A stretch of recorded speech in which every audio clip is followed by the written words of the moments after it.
नीचे नीचे नीचे नीचे है इधर से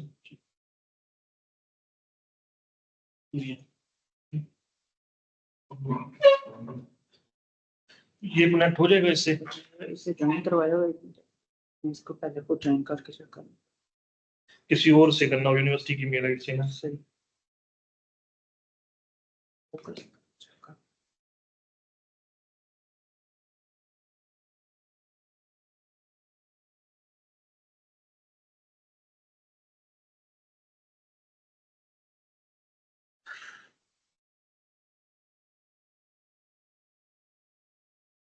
ये क्या आ रहा है जैसे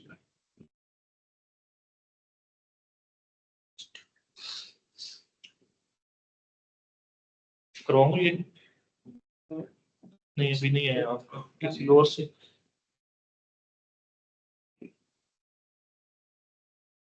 मैं बातचीत को करूँगा।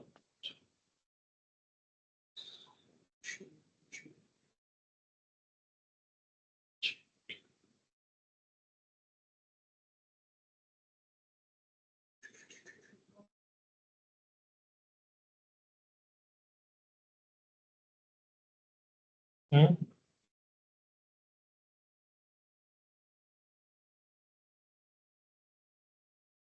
पर्सनल तरीका था। हो गया ये तो यार ठीक है, भेज दूँ। जी।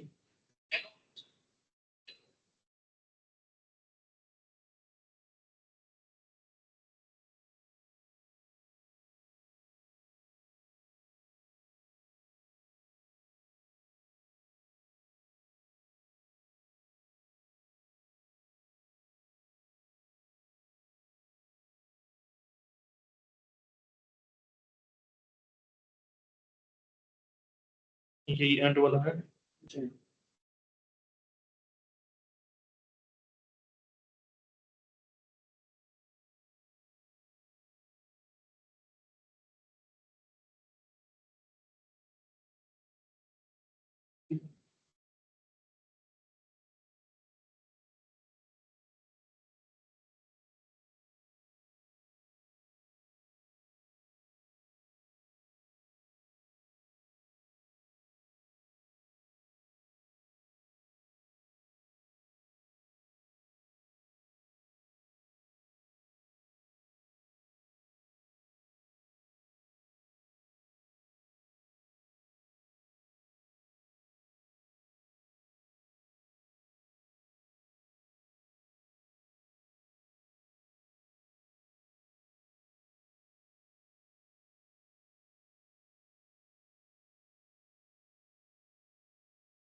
सलाम कर दे सभी दूसरा करना शक्ल भी शक्ल सही शक्ल आ गया है तेरा वाला थी वजह किधर है आवाज Assalamu alaikum, sir. Assalamualaikum. How are you guys? Sorry.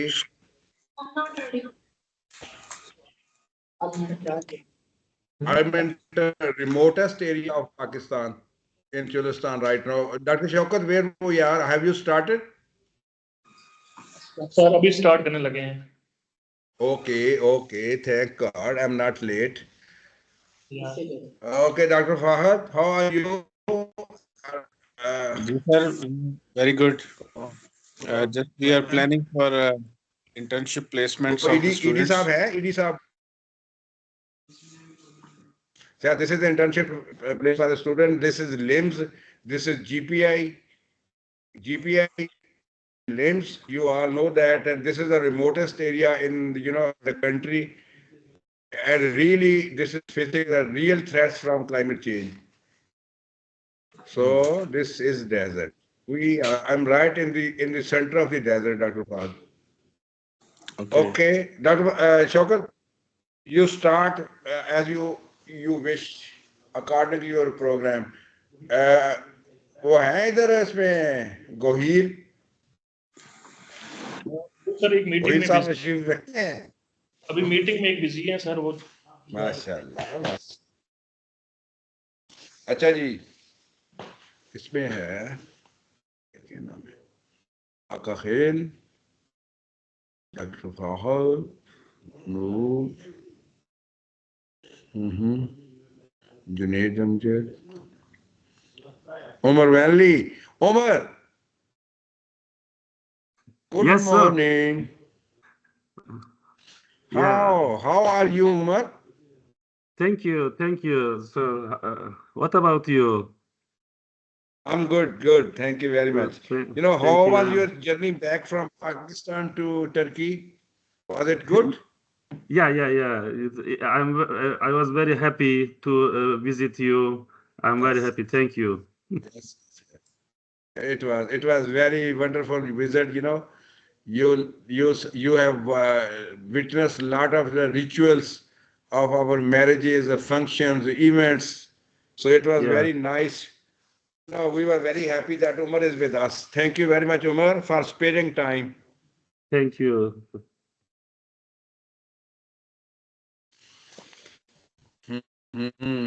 So, 2 hour difference between Pakistan and time, I think it's 8:40 with you.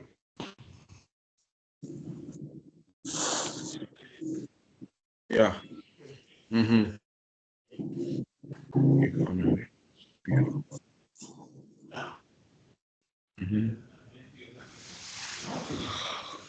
Oh.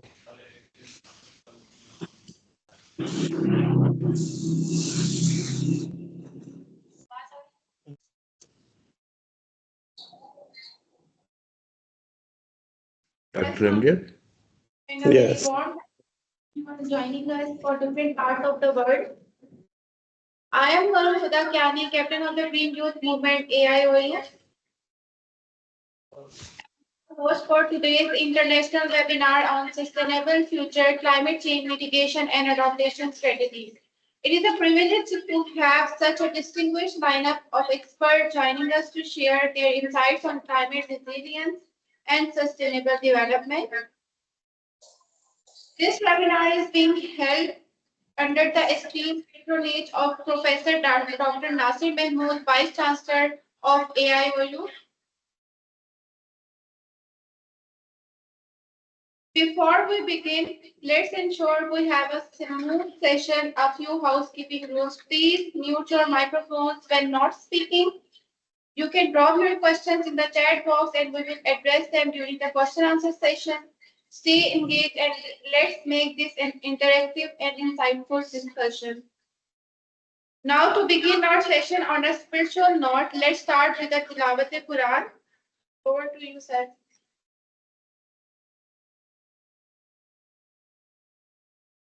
Bismillahirrahmanirrahim. قل هو الله أحد الله الصمد لم يلد ولم يولد ولم يكن له كفوا أحد. Jazakallah. To formally welcome you all, now I invite Dr. Muhammad Shokat, Department of Agriculture Sciences, AIOJO, to share his thoughts. Assalamu alaikum. Good morning, everyone. It is with great pleasure and excitement that I welcome you all to first international webinar on sustainable future, climate change mitigation and adaptation strategies, an event that brings together brilliant minds from across the globe. We are truly honored by your presence today. I'd like to extend my sincere gratitude towards Professor Dr. Ishfaq Ahmed, Vice Chancellor Ghazi University, Dera Ghazi Khan. He is leading scientist who is working on climate change aspects in Pakistan.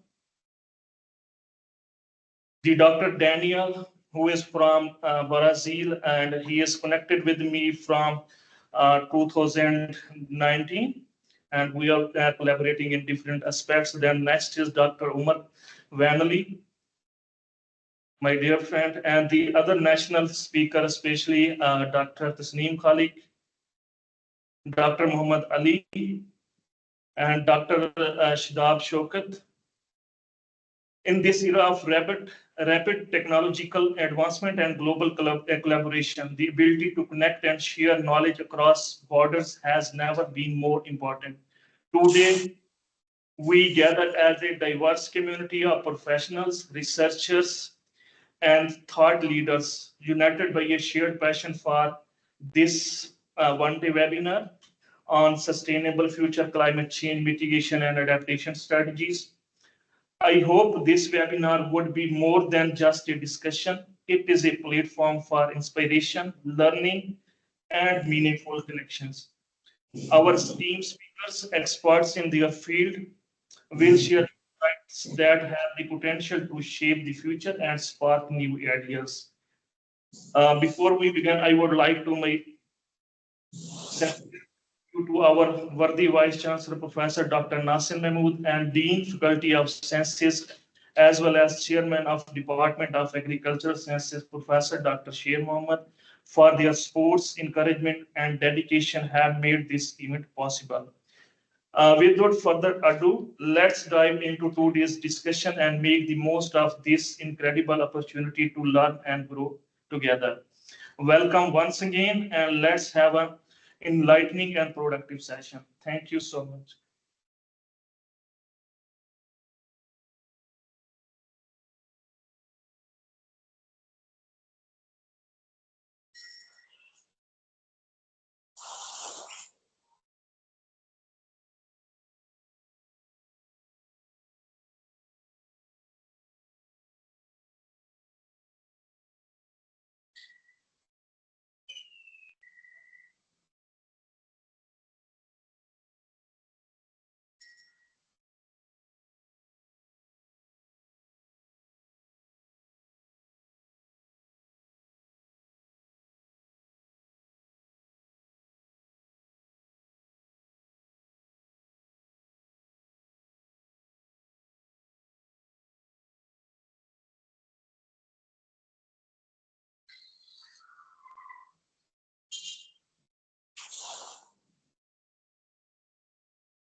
Sir, are you here?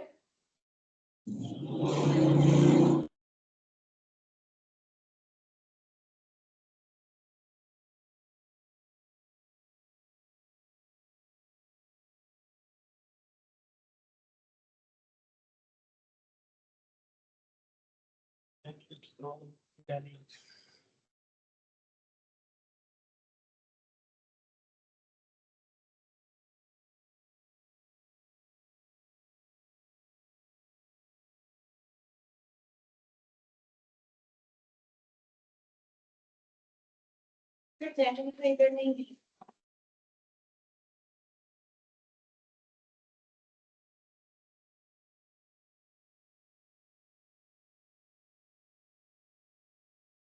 Tasneem Khalik,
अब sir वो green है वो red हो जाती है.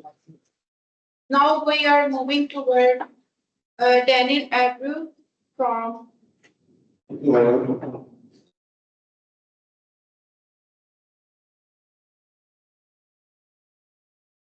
Hello, Dr. Daniel. Am I audible? I can hear you now. Okay, please share your presentation with us. Thank you. Oh, shit. 1 minute.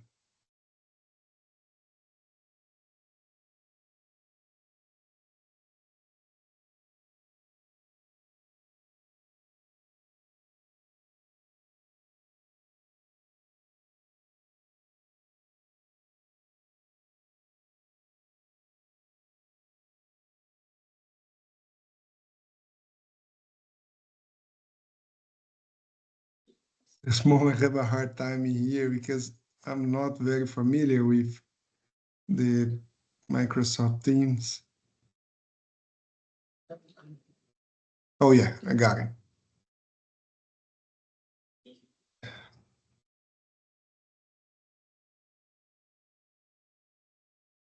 it. Can you see? Yeah. Please continue. Okay. Good morning, Pakistan. Here is almost midnight. I'm in the southwest of United States. And first, I would like to thank so much for this opportunity to be at this webinar. Special thanks for Dr. Muhammad Shakir, Dr. Sher Muhammad. Still remember my great time that I have in Pakistan, and I hope to be back soon. And my presentation, I'm going to talk about mixed crop livestock system. Is a popular strategies in Brazil that we use in order to adapt to the climate change and the mitigation. So today I'm associate professor at the Federal University of Mato Grosso at the Institute of Agriculture Science and Environmental Science. My background is agronomist. I did my agronomy and my undergrad at Federal University of Viçosa and University of Minnesota. And my master's in animal science, and my PhD is animal science and sustainable ag. I did also at Federal University of Viçosa and University of New Hampshire. My research area and expertise is to use and develop agricultural models for sustainable intensification, actually trying to find strategies for sustainable intensified systems in Brazil, especially in the Amazon region. And we also always link the research and extension activities in our university. I'm located in the Midwest of Brazil, in the Mato Grosso state. I can say, it's the third largest state in Brazil, and the only one state that combined three biomes that we have in the south, the wetland, and our savanna and cerrado and the Amazon region.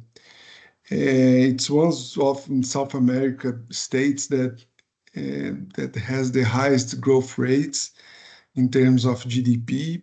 We growing like an average around 10%, and the state leader, the fuel, the feed, fiber, and fuel production, and is the sixth biggest export in Brazil, and has the second hydropower potential. Today, we lead in the biodiesel production. Just to begin, I'm going to tell a little bit about our state.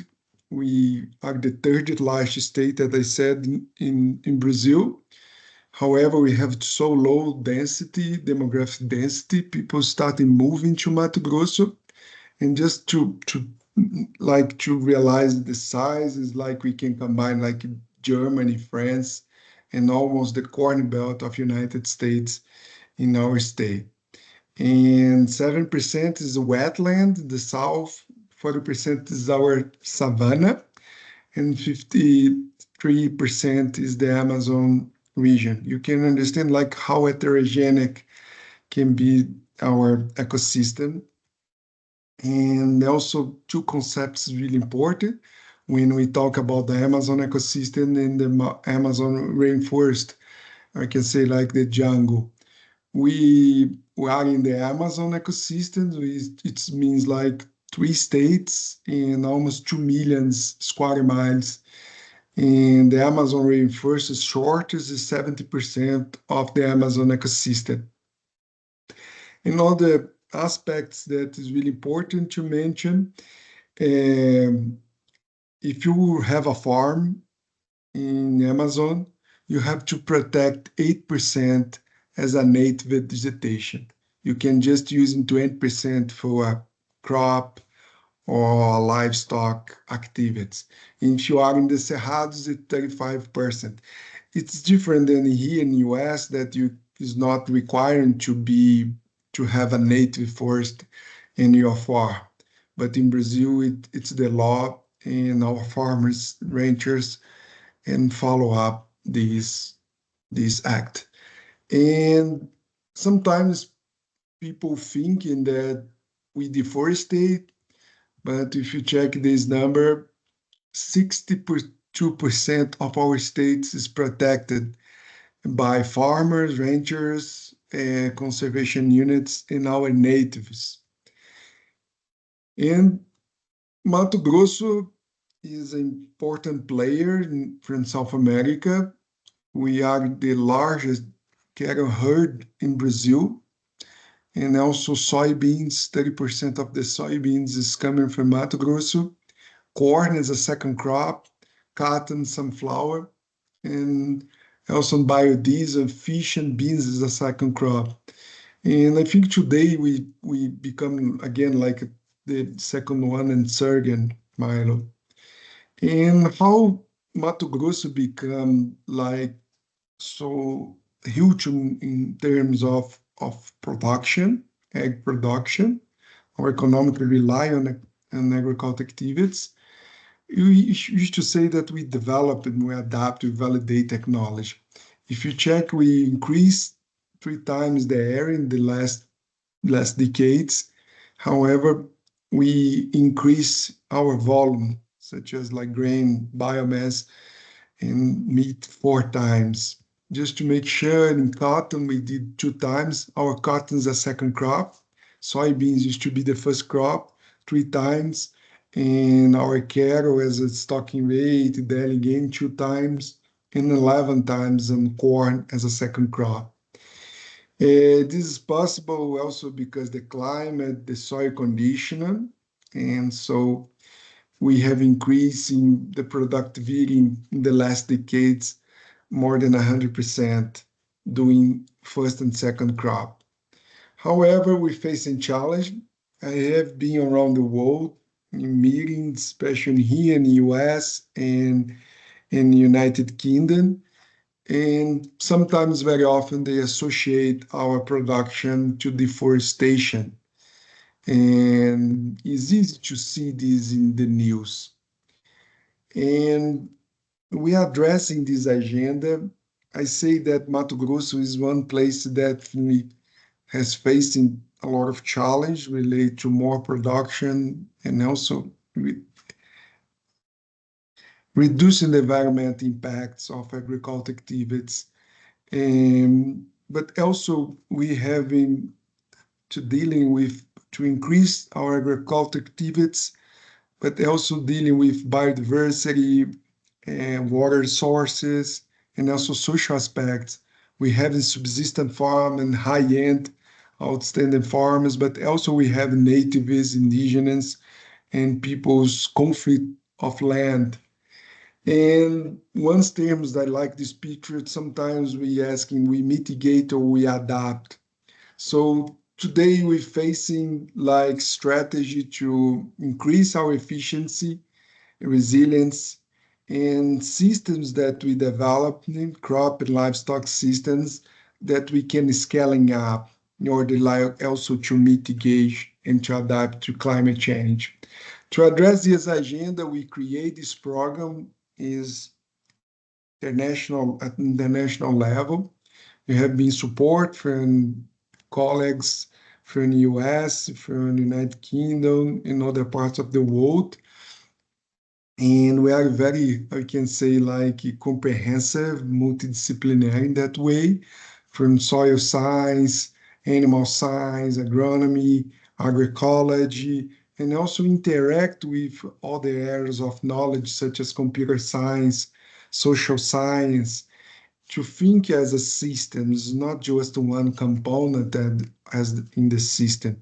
And also one thing that definitely is really important to our country is to translate science. Sometimes our colleagues, it's like it's, it's often communicate with the science, the academia, to the science environment, but definitely really important for us to connect with our audience, our farmers, ranchers, professionals, and also young and children's kids. So our government, we thinking that with also policy, with the, working with policymakers, we can reach this predicting from 2030 to reduction of carbon emissions around like 43%. And our basic concepts that with technology and conservation, we can achieve sustainability. We have definitely not, we're going to open the border to the native vegetation, especially in Amazon. However, we're going to increase the whole crop, the agriculture in pasture, special degraded pasture, that sometimes can be a reality in some cases in Brazil.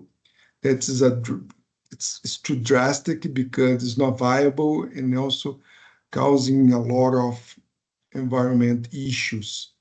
So we have been doing, I can say, our farmers, academia, and industry government a very good, outstanding job to convert degraded pasture and to a efficiency, resilient, productive system. This is one important strategy that I'm going to discuss in here. I know this is not new, having been in Pakistan, India, and around the world. It's the crop and livestock integration. I have been doing a lot of literature review, and we have in so many concepts. In my understand, integration crop and livestock is a techniques that for diversifying agroecosystems means like production, land use systems, where like crop and livestock interact and integrate in the same area, can be temporal spatial with succession, that's very common in Brazil, intercropping, crop rotation between annual, perennial crops with livestock in different stages of production, cow-calf, such as cow-calf growing, fatting, and full cycle. So how we actually apply we performance in this integrating cropping system. You used to plant in before, not in October, some places September, and in the end of January harvesting the soybeans, and used to be behind of the combines, the tractors with no tillage, planting and interseed corn. In May and June, sometimes when we harvest in the silage, we harvest as a grain in May and June and lag these animals on the grazing in those areas. And also we have been combined some approach, modeling approach, to integrate all the components with the weather, the solar radiation, temperature, precipitation, wind speed, all the information, the machinery, the tractor, all the equipments, soil, as a physics, chemistry, biology of the soil, economic information, and the component of the plant, the physiology of the plant, such as can be annual or also perennial, the animal, and think as a agroecosystems, all the components, and also include the native vegetation. So we have been modeling these and trying to see how the interaction of the components we can approach for sustainable intensification. Find a lot of strategy, and also always with our information combined with the economic aspect, not just the relate to agronomic or to animal performance and also the environment issues, always coming together the information. For let our range of farmers, our audience professional, for better planning, organizing, like doing and controlling their farm operation, their range operations. Just to make you guys close to our systems, is this like is a no tillage? You see the crop residue in the core, there is the soybeans and combines. This is one area that we is our own farm research in Amazon that after we harvesting the corn. So we come with this interdisciplinary approach and always fix on the components of the soils, all the indicators related to chemistry, physics, and biology of the soil. And so how we can achieve this decarbonization, how we can increase the carbon sequestration in the system, and special, we think one important strategy for mitigation.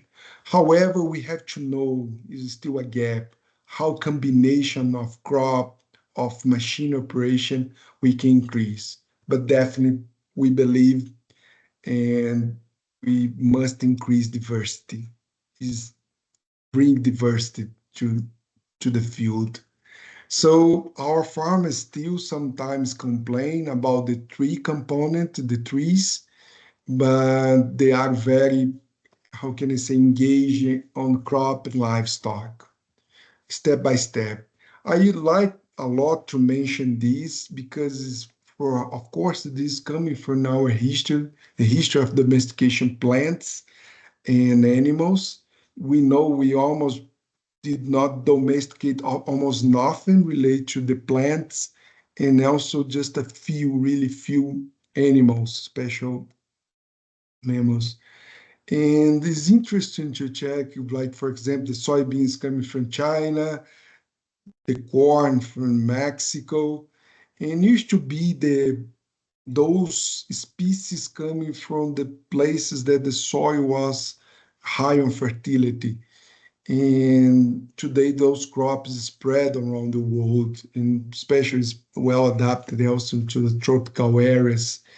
And today, one question that we're thinking how we can increase the production of feed, fiber, food, and also dealing with the environment impact of agricultural activities. Definitely. Today, we believe in science-based diversity. Diversity is a key point, and one of the rich things that we have in our world, in our humanity. And we have been lost in diversity, as we well know, and this is one weakness, and definitely that can be a challenge for us in the future. And sometimes it's really important for us to think how we can connect agriculture today to the nature. The problem is not the intensification per se, but the intensification with less diversity. Think about Mayas, Incas, they did great. If you study like deep on those systems, those farmers using biodiversity can for speed the emergency of the principle of developing more sustainable system, high species number, diverse in time and spacing, and definitely they they using local varieties of crop, wild plants, animals. We have so many things that we can learn from them. And today, the specialized system agriculture, we used to say that decoupling this, and we have to recoupling the agriculture with the nature. This is, we think, definitely one's important. We must thinking in that way. So we still have in Brazil monoculturing on the conventional tillage. And you see here is the Amazon region. You know, it's a huge environmental impact.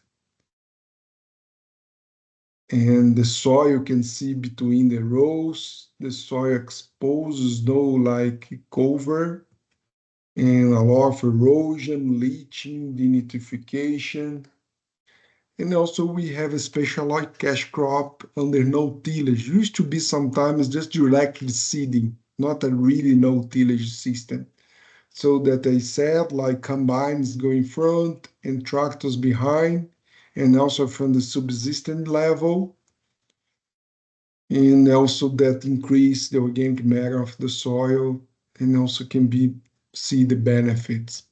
We used to say here in the US it has a rangelands, and so these also provide not just like convert the biomass in a healthy protein through the red meat, but also provide important environmental service, in some case. And we have the special law cash crop production under no tillage, plus cover crop and crop rotations. So it's definitely it's an amazing system. You can see sometimes people thinking that it's just a wheat, but the production, the system is very resilient, and those cover crop does not affect the corn. We can combine this interseed. And also with having the intensive system as a feed yard, a lot of environment impact. The way is to recouple, to change the page and go to integrate systems with grazing, cover crop, not the group, the forage for harvesting as a silage, or the purpose is for let animals grazing and get these under no tillage systems with a whole crop system integrated. So this is the system that we used to have in some places in all of Brazil, and integrate system with a cover crop, cash crop, and the no tillage that we add the trees components. They can be most of the time is eucalypt, but we also use a native trees and also sometimes fruit trees that being working uh, very good in some cases in also in different regions of Brazil. And also combine different species of animals for grazing, such as goats, sheep, not just cattle. And also we try to represent that things that's very popular on the world, such as alley cropping, tangia systems, orchard, and try to diversify and always integrate different components of the systems. So this is one of our farmers searching. They used to have like 30,000 animals, and we planted the trees between the the feedlots and the pens. And so we check like the temperature, how we can increase the animal welfare and also reduce the environmental impacts. So just to see, like quantify those benefits, so therefore we can produce more protein with less input, less nutrients when we let animals grazing, and we improve the nitrogen cycling on the system. And also we see that where we have long-term, mid-term studies, the improvement of the soil carbon sequestration, the soil level at the soil in different regions. And one is interesting study also. Today, we trying to apply just one time the fertilizer on the system. Used to be now we evaluating on the pasture instead of the crop.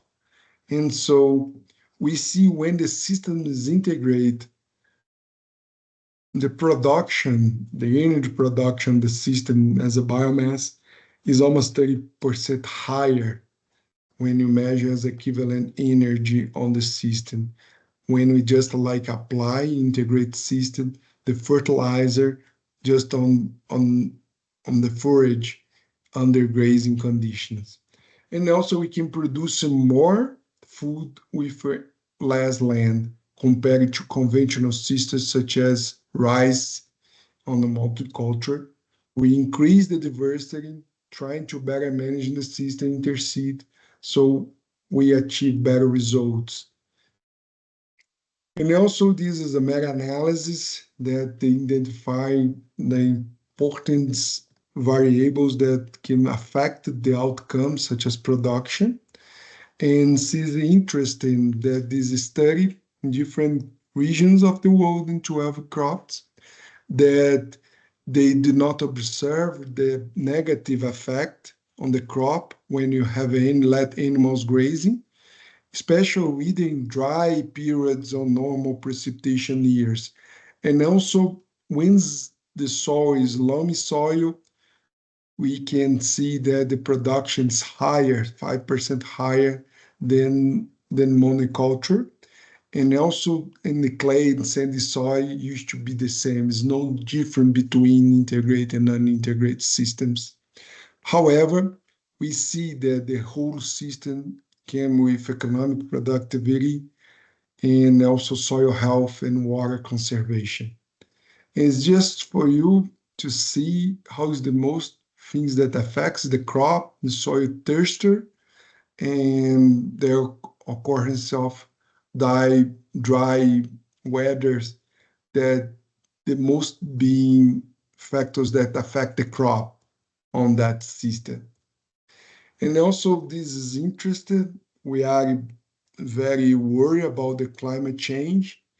The studies was interesting. They evaluating the extensive system, the rotational system, and the crop and livestock integration system, and specialized soybeans production as a monoculture on the system, and trying, of course, modeling the current scenario, and also the two, like one, how can I say, optimist and what pessimist scenario that can increase in higher of the gas emission concentration by 2025.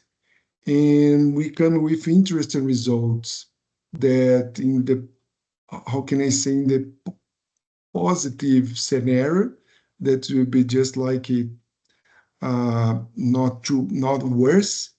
We can increase the productivity because the CO2 on the plant concentrations is a positive outcome, especially for grass, the forage production. However, if you have in the pessimist, that means like 141 parts per million by 2050, it will be catastrophic for our agriculture. So it's just to summarize that the benefits that we can see, because sometimes the short term we cannot see, but after 5, 10, 20 years, the system is coming for, I can say, transition to consolidation and maintain. We increase the organic matter, we increase in the nutrient cycling, we actually reduce the dependency to rely on synthetic fertilizers such as urea, and we increase the water holding capacity, the straw accumulation in the system. It's a process based and it takes for a while. It's not, we cannot see very easy in the short term. So just to summarize my thoughts of my presentation, crop and livestock integration, especially under no-tillage system, we can, of course, increase the input efficiency and serve as a key strategy for conservation and rehabilitation by promoting the sustainable intensification of agriculture. And this integration, in our understanding, can enhance the ecosystem resilience, ensuring the long-term stability and contributing to the climate adaptation and mitigation. That's one of important goals of our research. And just to mention about our stakeholder or partners, that also from funding, from intellectual contribution that we have been receiving around the world. And special thanks. I hope to be in Pakistan again. Sounds amazing country, amazing people. And I have been talking a lot about Pakistan. We have so many things to learn from Pakistan. Brazil facing a lot of challenges, Pakistan, for more production and reduction of environment impact of agriculture. And definitely having so many things to learn. And also we think we having positive research and actions that we can share to exchange that knowledge. Just to end with these phrases that from Einstein that I think is really important for us to rethinking that how we're going to approach those problems that we have to use in creativity to figure out a better way and better future. So this is our program, my contact. And again, thank you so much for this opportunity. It's almost midnight here, but I'm very happy to be at this group and share a little bit about our study and things that we have been working as a researcher in Brazil.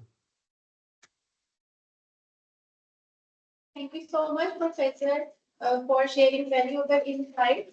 Now it is my privilege to introduce our distinguished keynote speaker, Professor Dr. Ishfaq Ahmed, Vice Chancellor of Wazi University, Dera Wazihan.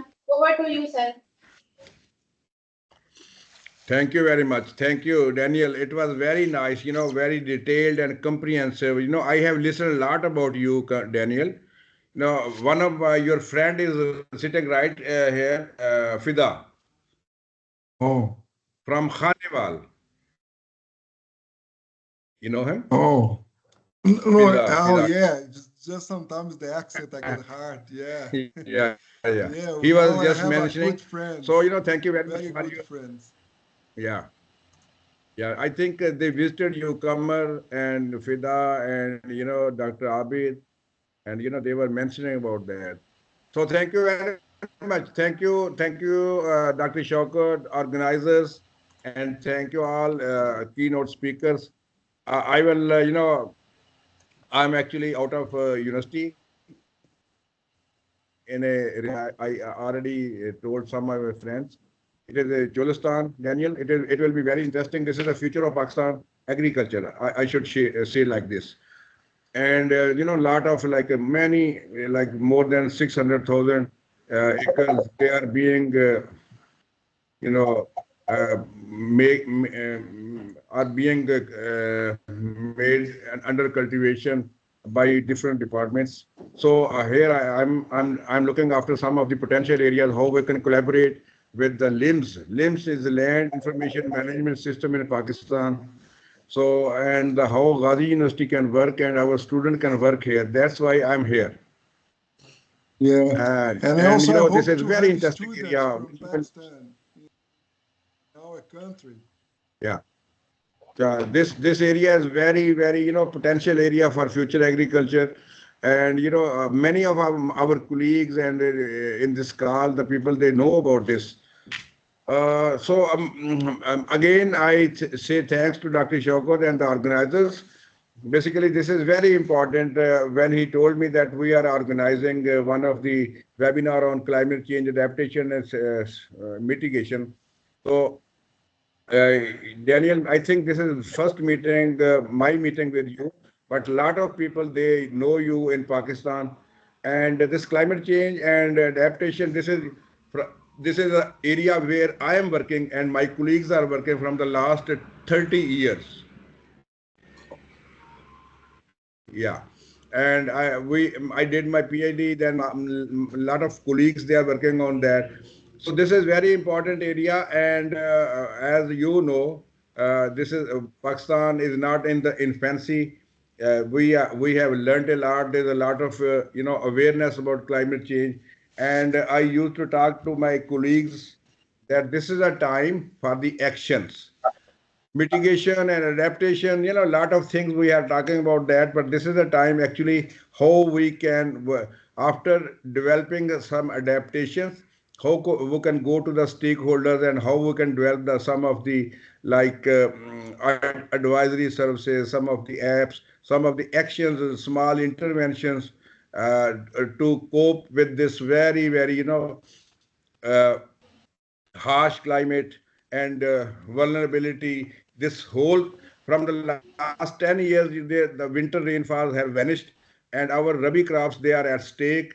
The rain-fed area in Pakistan, it has a lot of contribution. If we say about wheat has a lot of contribution in our national food security, but that is basically missing from the last 1 decade, I should say. So these are the things. There's a lot of variability in the rainfall pattern, even in the monsoon, which is the main area and which we on rely on that. So I now I many time I talk all my colleagues that we should develop some of the, as I said, advisories, some of the action items with a very small intervention. We should go in the different areas and they should be very site specific. For example, as right now I'm in the south of Punjab, so there will be different type of advisories and the apps which should develop, and ultimately in the central Punjab, we have a different type of problems. In the northern area of the country, we have a different. So all these things basically we have to develop, and and that should be shared with the stakeholders. Then I think it will be there will be some result from that. So, very briefly, there are 2, 3 issues. As I'm very, there's not a, there's an issue of the internet and then some other issues. So I again thank to my colleagues, and I just urge on that keep on talking on these things, and there should be some solutions for that. This is a time for solutions. We should give the solution to the stakeholders and the farmers and all the other industry people that here we want to reach. And I used to say Dr. Fahd is here, and this is a time we are far ahead from the infancy and awareness. This is a time for action. This is the third time I'm saying. So thank you very much, organizers. Thank you very much, Daniel, and all the other colleagues. I have to beg leave from here, and then I have to go on the farm actually. Thank you so much again. Thank you so Thank much. you. Thank you, Dr. Shaukat. Thank you, sir. Thank you, sir. So nice of you, sir. Okay.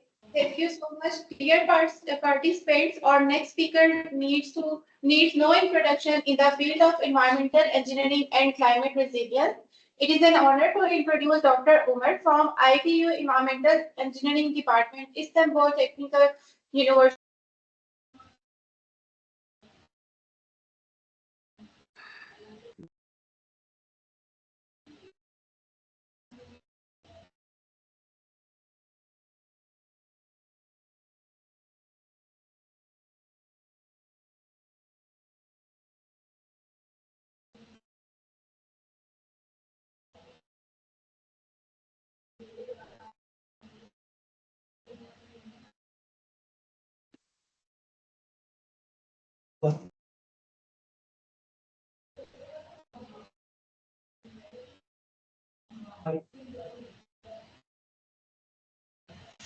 Hello, everyone. Can you hear me and you can see my presentation?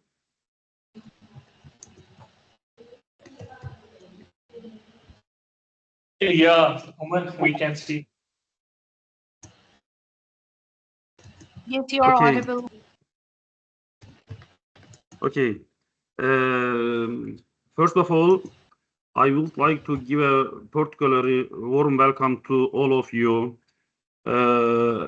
especially the organizing committee of this webinar, and firstly, Dr. Şevket. Then some of my close friends, my teachers, like Professor Chatta, Professor Tasnim, Professor Wajid, Professor Fahd, and other valuable guests who I don't know. Welcome all of you. I would like to start with my presentation. सौ 150 कितनी होती है 400 Is there any problem?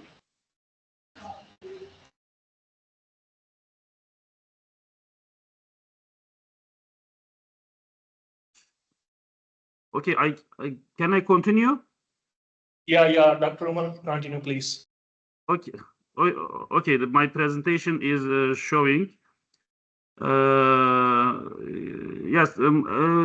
Today I want to talk about wheat yield prediction affected climate change using this crop simulation model, and Islay and Nurda case in Turkey.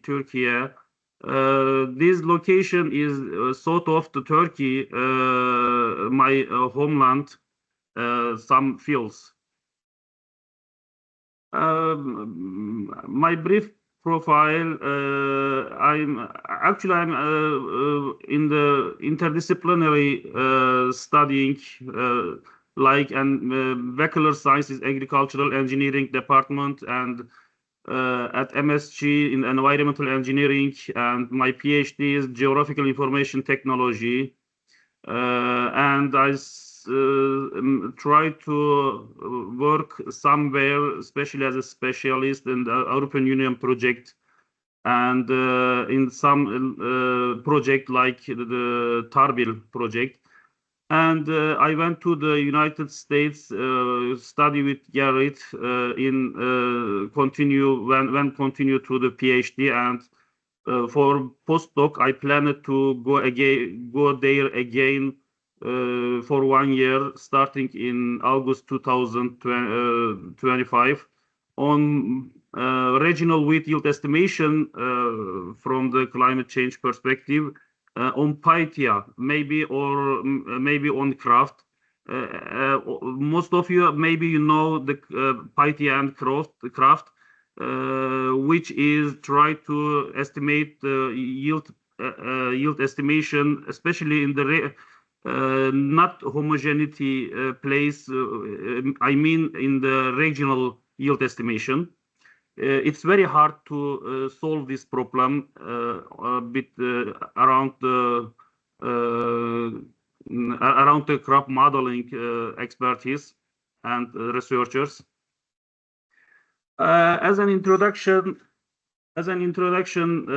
we start with the agricultural means is almost as old as the history of humankind and always preserve its importance. The others is the crop simulation models, especially for last 20, for maybe 30 years. It's improving this system, crop simulation models on the agricultural area, and also in the environmental somewhere. It can be run with scientific based things. Another thing, climate change is refers to long-term shifts in temperature, precipitation, and atmospheric patterns due to natural and anthropogenic factors. It means it's affected by the humanity, by the people, and the natural. The climate change, yes. Actually, as a generally, I start with what it means, the reality, and after that the system, and after that the model, and the last things in the what is the simulation. As you can see in this presentation, reality is the real world. A system is definition of every aspects of controlled and limited part of the real world, such as plants, leaf, and or the humanity body. Model is the simplified representation of the relevant system, and simulation is the building of mathematical models and the study of their behavior. Actually, as Mr. Daniel said, we struggle with integration of multi-system and multi-factor. It's very important because we need to evaluate all of the nature as the holistic approach. It can be solved the problem of climate change and others problems, global and regional problems we can solve, because all of these multi-factor components affected to each other. For example, the animal science and agronomy and crop psychology, physiology, soil science, and economics, everything's affected to each other. Schema of factors affecting agricultural research. At the same time, these my research things. Calibration, evaluation, and GIS, observed data, climate change, temperature, precipitation, remote sensing to see all of these changing and variety and management is very important factors to affect our research and nature. Yes, big problem is we try to, as a global humanity, try to solve the problem of the this climate change issue. It's very big problem because, as you can see on the screen,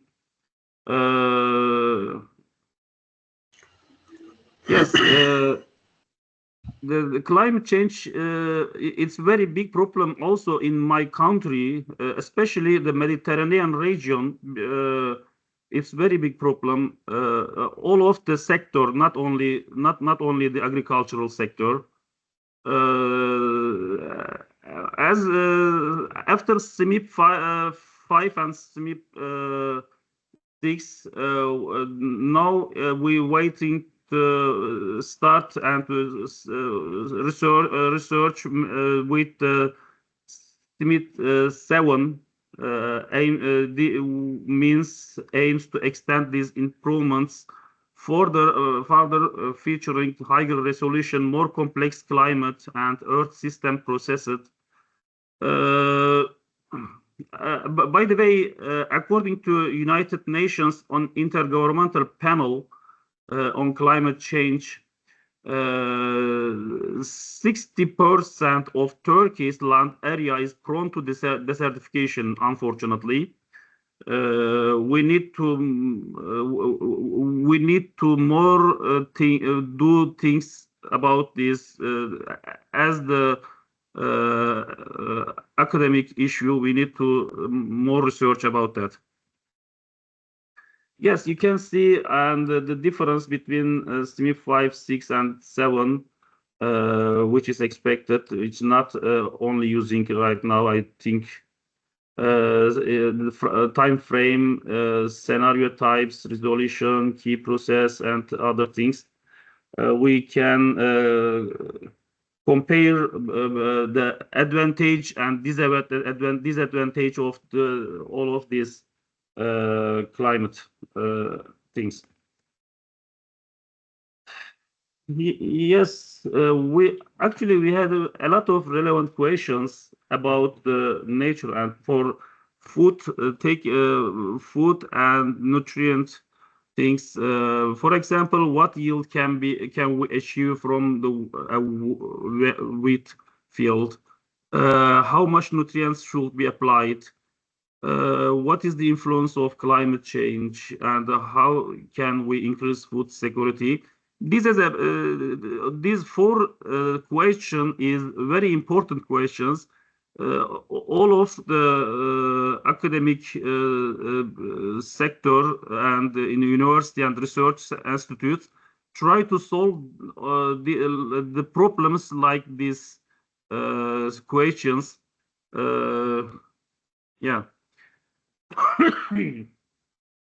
I just want to talking about my research, which is the south of the Turkey I applying. As fields, a 3-year field investigation was carried out at the experimental farm of Gaziantep region.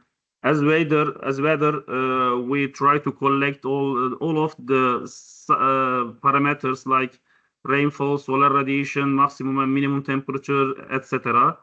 And as a soil, it has medium organic matter content and other things. The need for the this set crop modeling, we try to obtain by the making analyzing on the fields as the soil analyzes. As the crop varieties, generally wheat, as the Golia variety was grown in the Mediterranean winter season, we use it. Some characteristic features of the region of my research. Actually, maybe you know the Anatolia region is very rich and it's very important place to about the history. Mesopotamia, maybe you know Mesopotamia region is located near to here. We try to understand and try to collect some of the things like climate and soil and try to understand the annual precipitation here, what is it, and altitude is above the sea level is higher. Yes, not much more, but it's affected all research. Yeah, as the fields and location is, you can see in the south of the Turkey, as I said before, we try to collect all of the data from these fields. Actually, can you see the point totally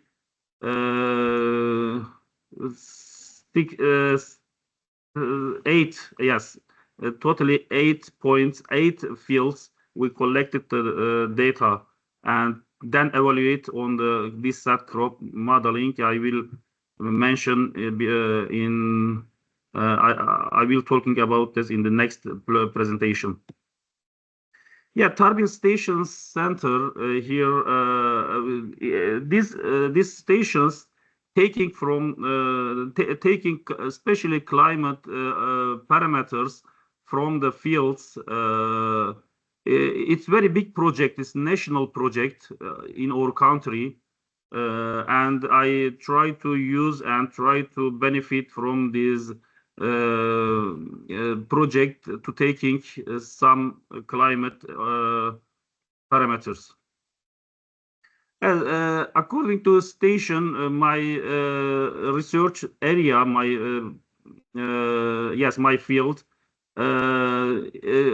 we can see as the picture, taking the picture sometimes, and normal view of point and 10 times closer point of view of the field, you can see. So from sowing, start to emergence and floral initiation, and mostly emergence and first node heading, and you can see the some close picture you can see, and then anthesis and maturity and harvest you can see on the picture. Yeah, the important things for collecting data for crop modeling, it's observed and measured data. Like leaf area index and other things to taking some collecting some sample for biomass calculation. We need and we try to dry all of the samples in the laboratory and then we scaled all of this. Collecting data from the Tarbin internet site and field. As you can see, I collected the Golia variety from the field and then try to dry it and then the scaled and for preparing these data to upload this set crop modeling. Yes, I'm trying to create the experiment. As you can see, it starts from 5 number to 5 number to 20 maybe. Yes, all of these fields, my research field. I selected between this field because some of the fields I cannot healthy and I cannot good data collecting, and I neglected it, and which I try to select the field which is especially the data quality is very high one. Yeah. Yeah, climate projection data, and I obtained from the Turkish meteorological station especially projection data. And RCP 4.5 and 8.5 for midterm and end term. We try to search on CO2 different value of the CO2 according to this. Analysis because as you know, in the first 2 years we need to find the genetic coefficient first year to make the calibration, and the second year to make the evaluation.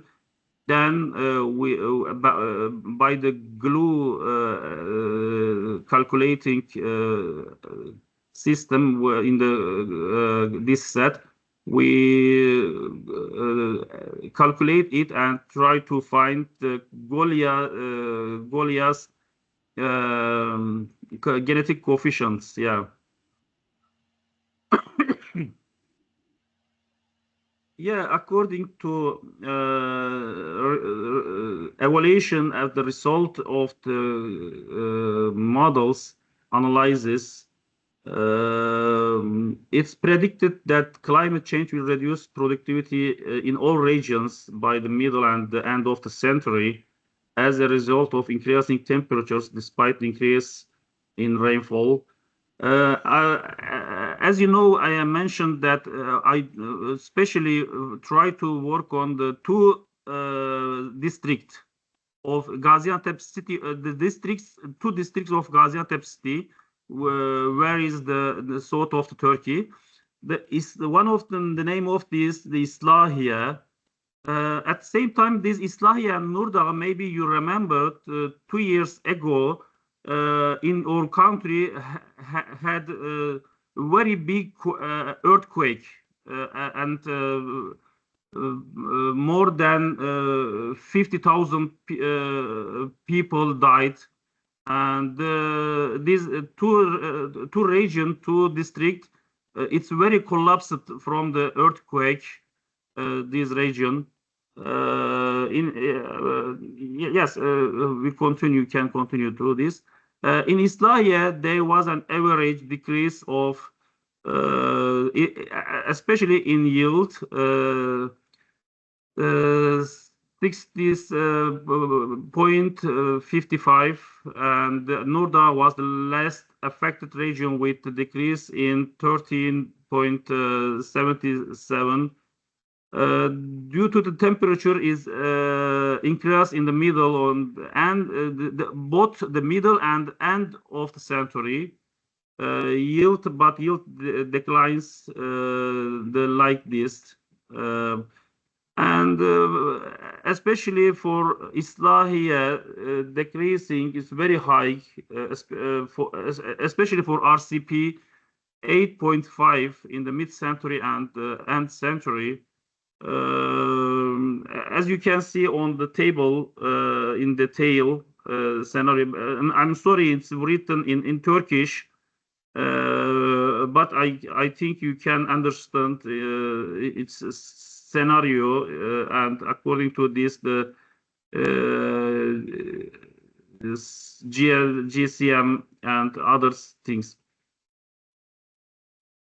Yeah, analyzes result for mid-century as the Tmax, Tmin, and precipitation. It's very changing in the related region. It's I don't want to mention in detail, but as I can see that especially temperature will be very increase in the region is the near to Mediterranean region because and is very affected. And not only mid-century and also with the end century, and for both these two districts, the Tmax, the temperature, maximum temperature, minimum temperature, and precipitation, it's very affected, affecting the Turkey regions. Yeah, this is the for end of the century in Islahiye region and the Nurdağ region districts, especially RCP, the worst scenario, which is RCP 8.5, it's very high, increasing about for next next 100 years in the future of our region. Yeah, I'm after the my research, something that I try to write some paper.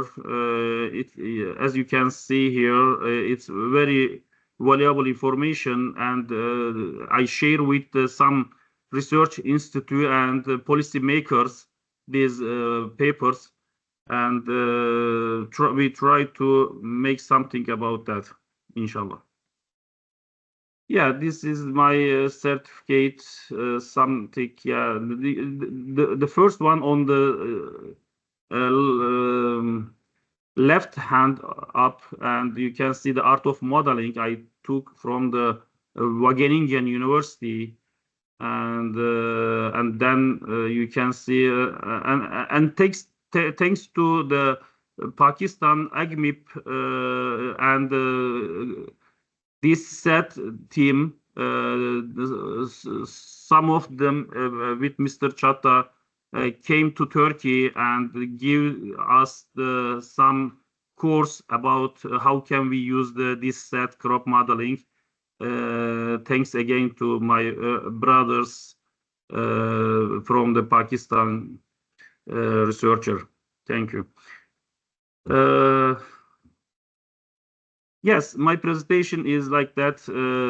Thank you for listening and for your attention.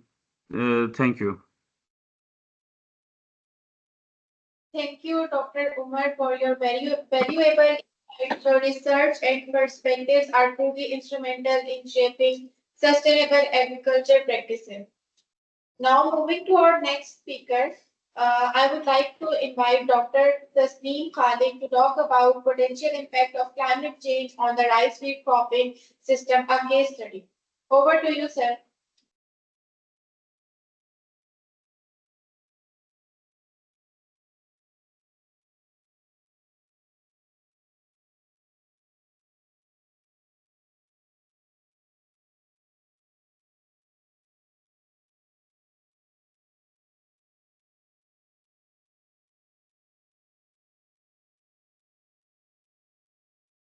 Hello, sir Tasneem. Am I audible?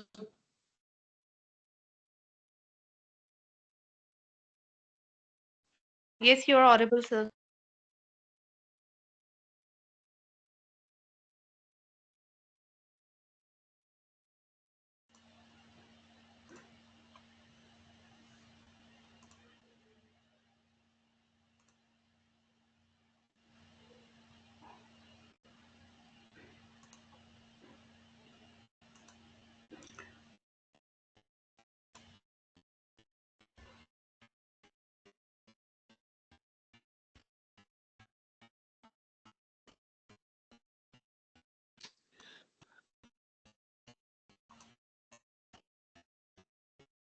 Dr. Tasneem, sir, you are not audible.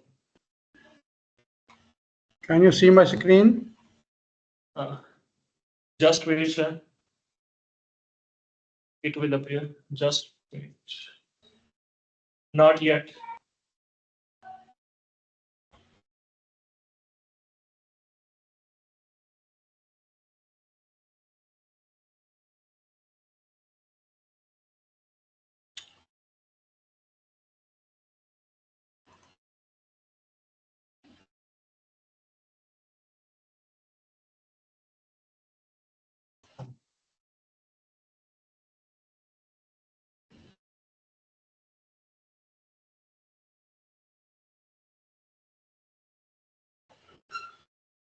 Can you see my screen? No? No, sir, it's not working, I think. Can you share again?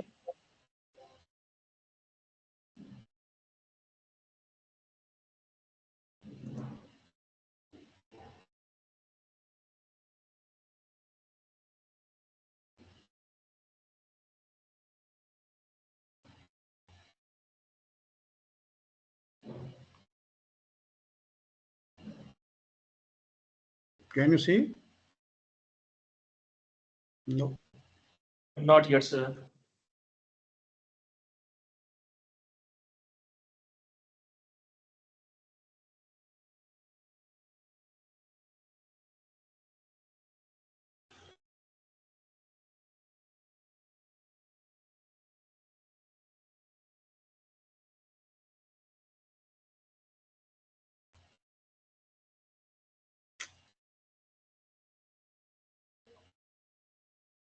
Dr. Shaukat, I think you have my presentation. Can you share from your system? Okay, sir. Let me check. I don't know what is the problem here.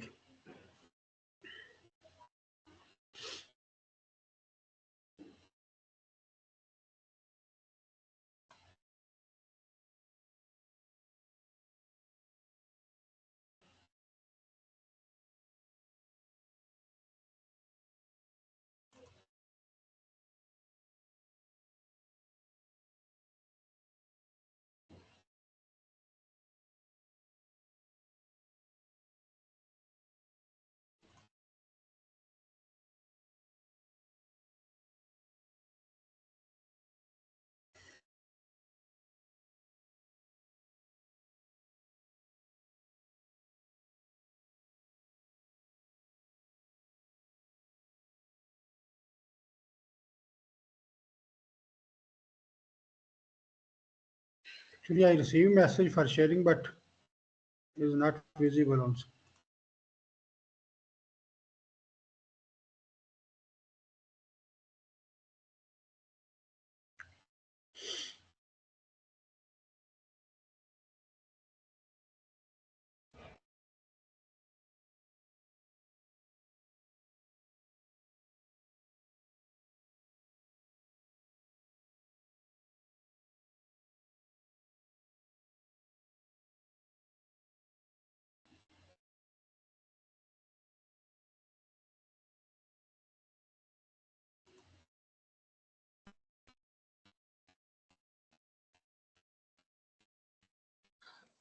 Is it visible, sir?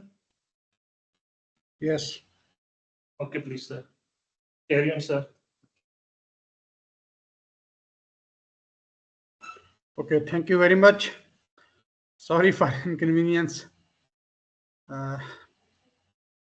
Thank you for organizers and very good morning and welcome to our overseas friends.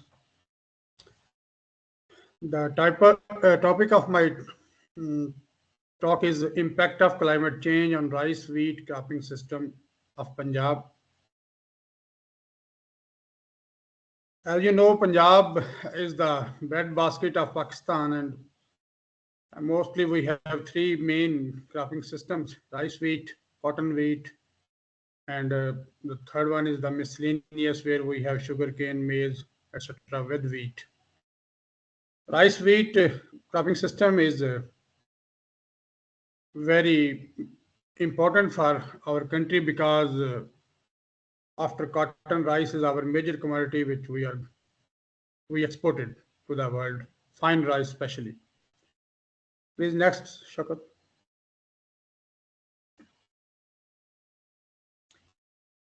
Okay. First of all, I would like to acknowledge the contributions of my team scientists. We work under the kind leadership of Professor Dr. Shafaq Ahmed, who was the principal investigator at University of Agriculture, Faisalabad. Presently, he is Honorable Vice Chancellor, Ghazi University. We have the resource person from US, Professor Garrett Hugenboom. At that time, he was working in Washington State University, presently, I think, in Florida. And other scientists from different institutes of Pakistan. Professor Dr. Shakil Ahmed from BZU, Professor Dr. Aftab Wajid from UF, Professor Dr. Wajid Naseem, who was at ComSat at that time, now in IUB. Next, please. Sorry, I think move. Shakataya, you have to change the.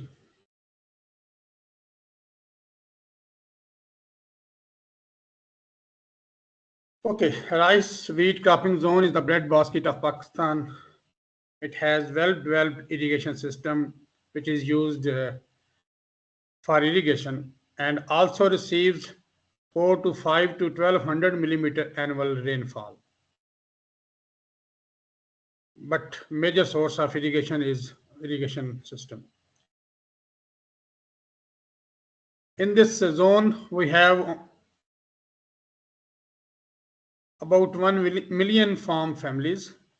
Rice wheat zone comprises around 1.1 million hectares of land. Next, please. So in this zone, we worked on 2 crops.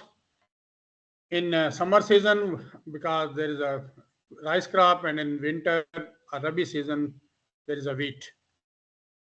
And both crops are very important. One is our staple food, and the second one is the export commodity. So rice is the second staple grain food of Pakistan, and it contributes about 2.7% in the value addition of GDP, agricultural GDP. And it occupies about 2.3 million hectares with 5.5 million tons of production. On the other hand, wheat is the staple grain food of Pakistan, contributes 10.1% in value addition of agricultural GDP, and occupies around 8.7 million hectares with 24.23 million tons of production. We have the challenges in this zone. The major challenge is climate change and variability.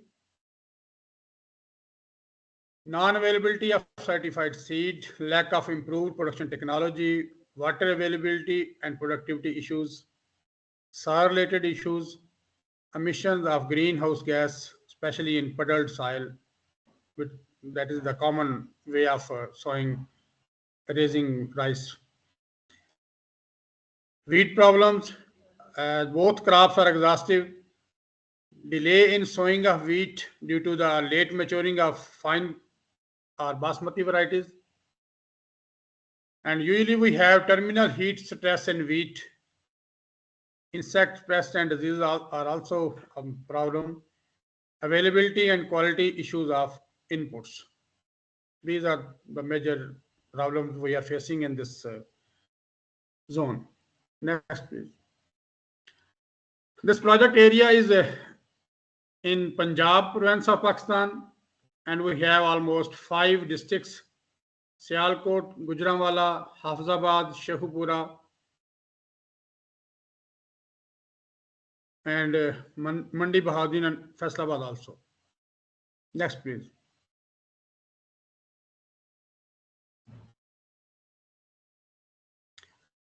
About the methodology, we used data from 3 experiments, field experiments on rice and wheat for model parameterization. yield and socioeconomic data were collected by surveying of 155 farmers in the 5 districts of this zone. 5 general circulation models, GCMs, under RCP 8.5 were used to generate future weather data. 2 crop models, decision support system for agrotechnology transfer, and agriculture productivity simulator, EPSIM, DSAT and EPSIM, were used to simulate yield to assess the climate change impacts. The third model, TOA-MD, was used to quantify the climate vulnerability and adaptation strategy in the study area. Next, please. Following GCMs with RCP 8.5 were used for mid-century. Almost the introduction has been given by my friend Umar. He also used same GCMs. Next, please. This is the pictorial view of maximum temperature, minimum temperature, and rainfall in the project area for rice season. Next, please. And this is the condition of climatic conditions in the wheat season. Usually we have high temperature in rice in summer and low temperature in wheat season. Most of the rainfall is received in the rice growing period. Next, please. These are the climate projections of integrated assessment region. That one are the maximum temperature. The light green is the minimum temperature, and the line shows the rainfall received during the period for 5 districts. Next.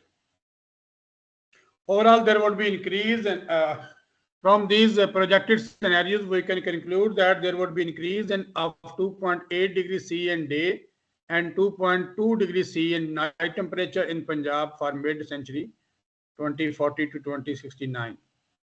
And there will be increase in carbon dioxide concentration is expected from 390 to 571 ppm. Next, please. So for both crops, we use 2 crop models. Those were calibrated against the treatment nitrogen 200 kg per hectare for rice, and transplanting date was 1st July. And 3 cultivars for rice were calibrated for obtaining genetic coefficients for these famous and popular fine rice cultivars, Basmati 385, Super Basmati, and Basmati 2000.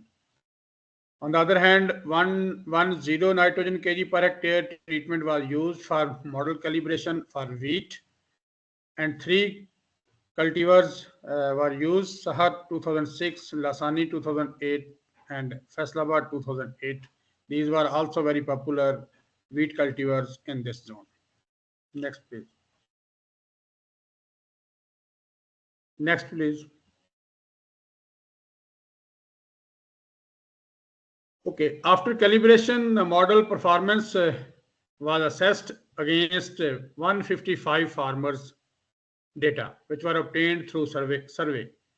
In the survey, we collected all information about the crop husbandry and yield levels.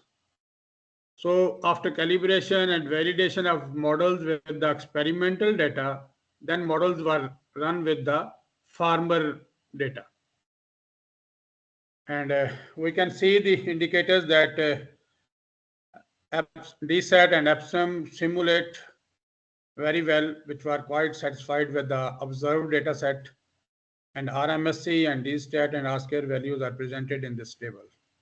Next, please. Okay, after calibration, validation, and further validation with the farmers' data, these both models were used to simulate the rice and wheat yield under future scenarios. And I previously mentioned that we have used 5 GCMs for this future scenarios. This picture shows about the rice scenario, and both models simulate that there will be reduction in future. DSAT shows 15.2% and Epsom shows 7.2% for rice if we keep the same cultivars and same production technology. Then there will be decrease in the rice yield in future. And all this colorful graph shows that first one is the base temperature. This one, if you can see my, I don't know if you can see my cursor or not, but first picture, first indication shows the base temperature, a base yield, and the all other 5 are the GCM productions yields under future scenarios. And all these future scenarios shows that there will be decrease. No doubt, extent of decrease is different, but all GCM shows that there will be decrease in the yield of rice in future with the RCP 8.5 and these global circulation models. Next, please. Same is the situation will be under the wheat. Again, both models are agree to simulate that about 14% will be decrease in wheat as shown by DSAT and 12% decrease as shown by the Epsom. And again, the situation is same that extent of decrease is different, but at least all simulations with all global scenarios, there will be decrease in wheat yield. So it will be the big threat for food security in Pakistan, especially, and the world also, because we are exporting rice to the world. Next, please. Okay, after assessment of these climate change impacts, we try to adapt this changing climate and modify our production technology with these options. For example, we increase nitrogen per hectare 15% in rice and 25% wheat. We modify the sowing density 50% increase, you can say, because we transplant plants in the rice, so 15% increase in plant population in rice and 30% increase in seed rate of wheat. In future, we will have scarcity of water, so we use this technique that we decreased water 15% in rice and 25% application of water in wheat. Again, we modify the sowing dates. We decrease mean, for example, the current sowing date was 1st July in rice. The adapted sowing date will be 5 days delay, yani 5th July of next for future, and 15 days delay in sowing of wheat. Usually our common sowing of wheat is in 15th November. So if we have to adapt the future climate, we have to delay 15 days in sowing. So these were the techniques which we were going to test in modeling and simulation studies. What will be the effect of these modifications in production technology on rice and wheat yield? And for economic analysis, we also used some variables, average household persons, increase, all these are shown in the column. So we made these modifications in our social data, which were obtained from the farm, and then we do the economic analysis. Next, please.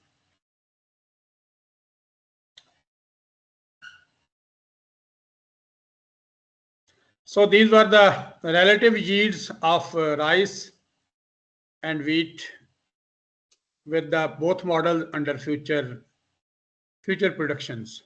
These were the R square values, shows the the comparison of simulated and observed yields for under different climate scenarios. Next, please. Okay, we asked three questions from the models. For example, if we are going in future with the same production technology for both crops without adaptation and even no trend and change in technology, then what will be the situation in future? Model shows that only 3% farms will be in the profit gainers and 18% will be the losers in case of DSAT, and even gainers about both model shows that near about 25% will be the gainers. Overall net loss will be the 15.22% in DSAT and Epsom 14.62. So overall will be loss if we continue this production technology without adopting the new trend and even in technology. Next, please.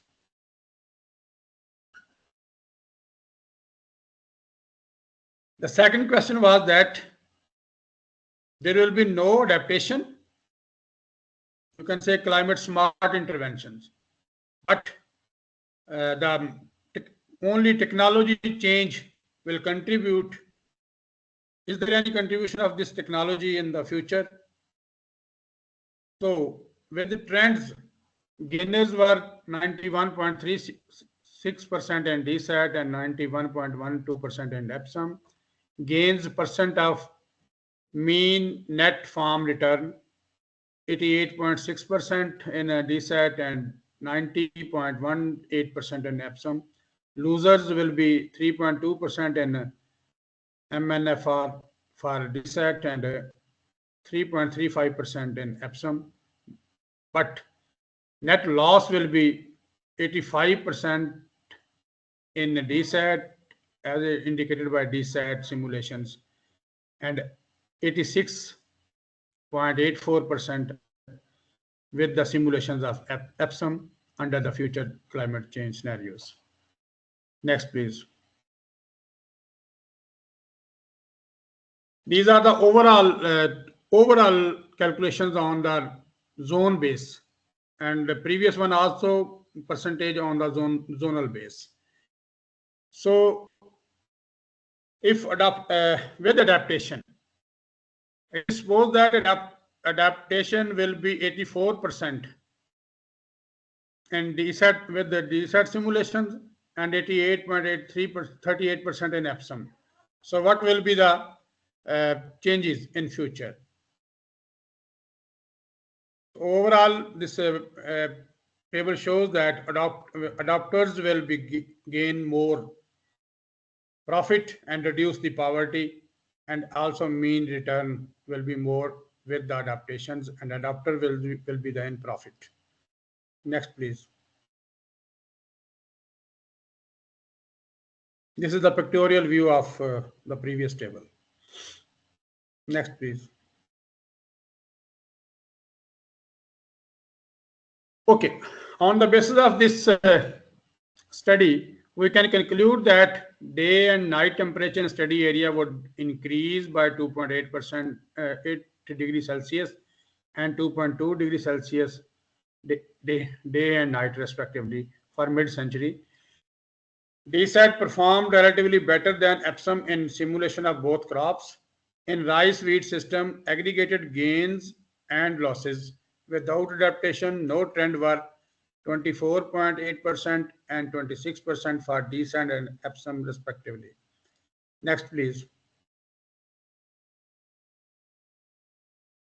In rice wheat system, aggregated gains and losses without adaptation with trend were 91.3% and 91.1% in DSAT and Epsom respectively.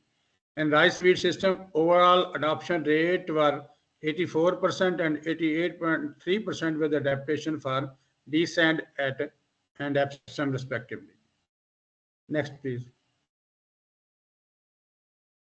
Thank you.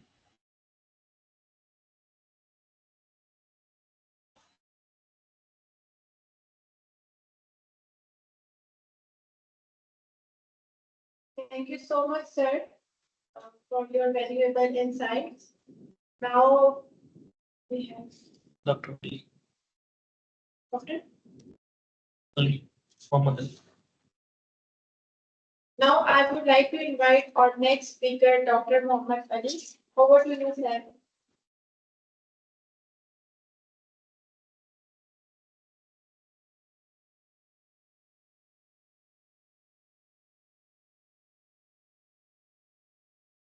Thank you so much. I'm trying to share my slides with Dr. Shaukat. So can you wait for a while, please? Okay, Dr. Ali, please send me.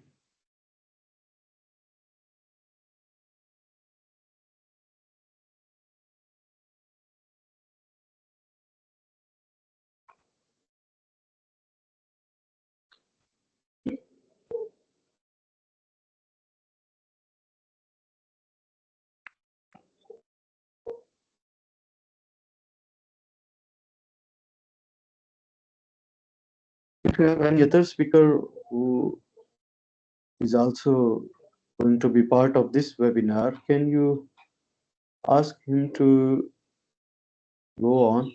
Because I need few minutes. Dr. Ali, you are the last one, and then we will move toward the concluding session. Okay. We may have the question answer session in the meantime with the earlier speakers. Okay, in the meantime, we can take question from the audience. You can ask from our speaker, please.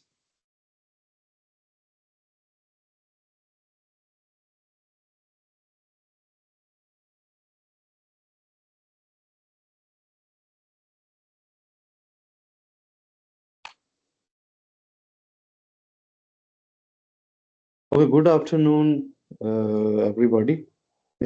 Maybe you have different time in your countries. What I'm going to share is the title is Redefining Agriculture, the role of agroecological innovations, existing challenges, and pathways to sustainability.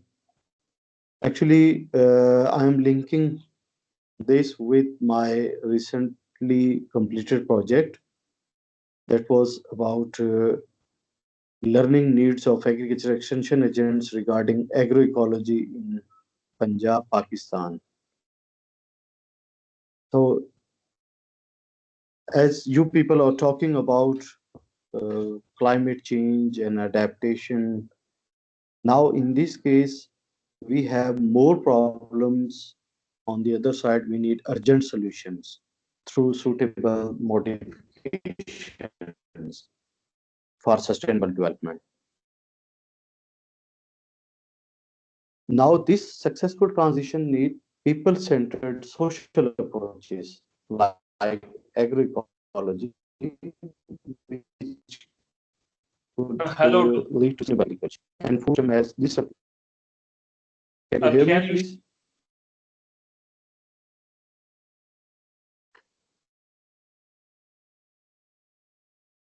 Can you share your slide? Yes, I am trying to share with you.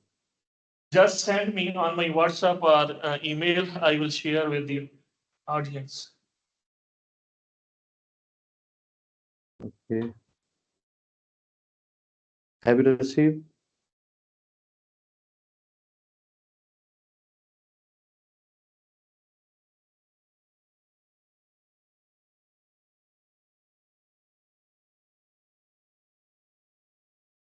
Not yet.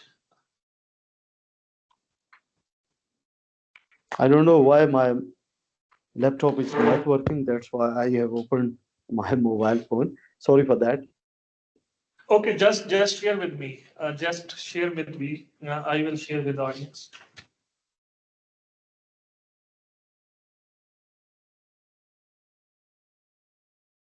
WhatsApp because I have attached the file with you. Just give me some.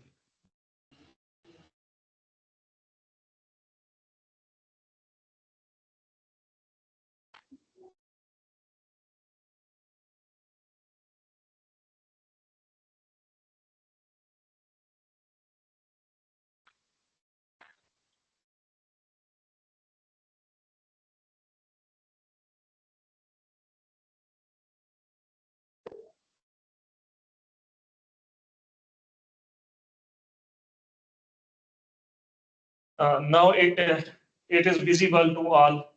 Uh, Please carry on.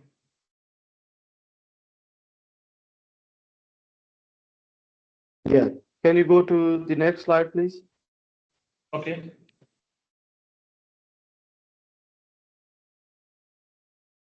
Yeah.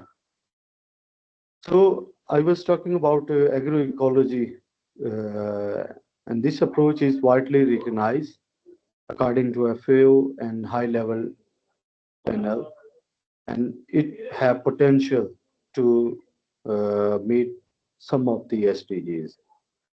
Now, why? Because our traditional or conventional farming has degraded the socio-economic fabric of different part of the world.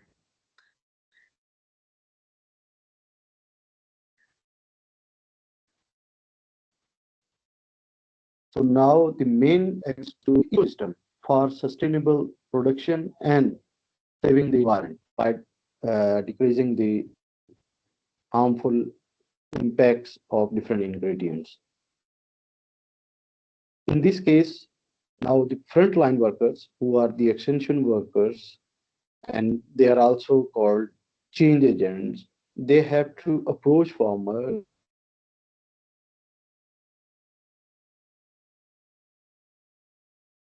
and change agroeconomy. Now, this literature suggests the extension workers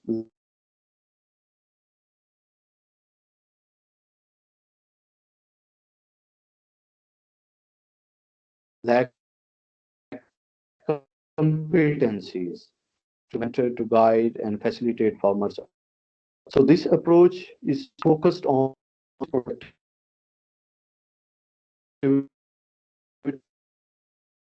and sustainability. Emerged in 1960s, focus on interaction with like problems, and then can you go to the next slide, please? Next.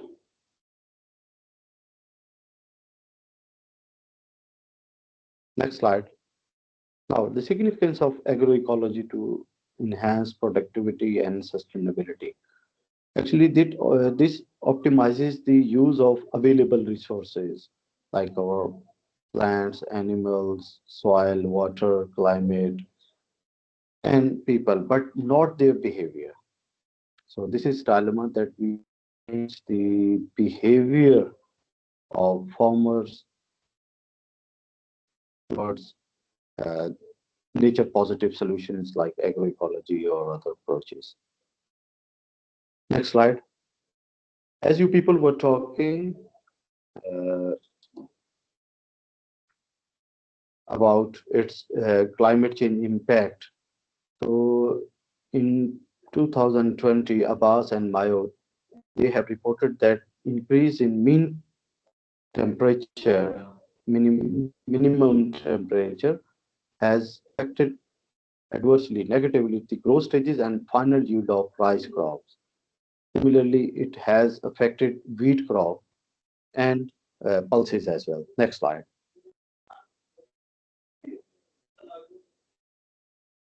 So I'm skipping a few slides so that I directly go to my project and its finding.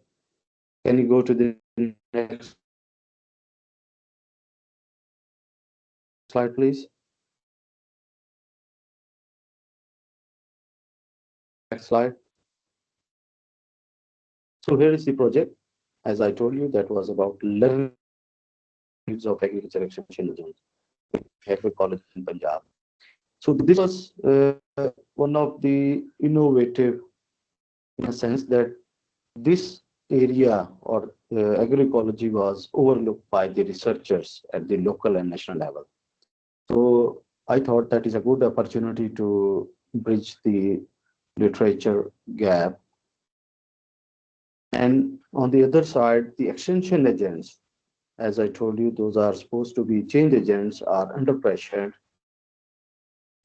in the current situation to guide and facilitate farmers to produce more without realizing the harmful impacts on their traditional farming on social environment of the country.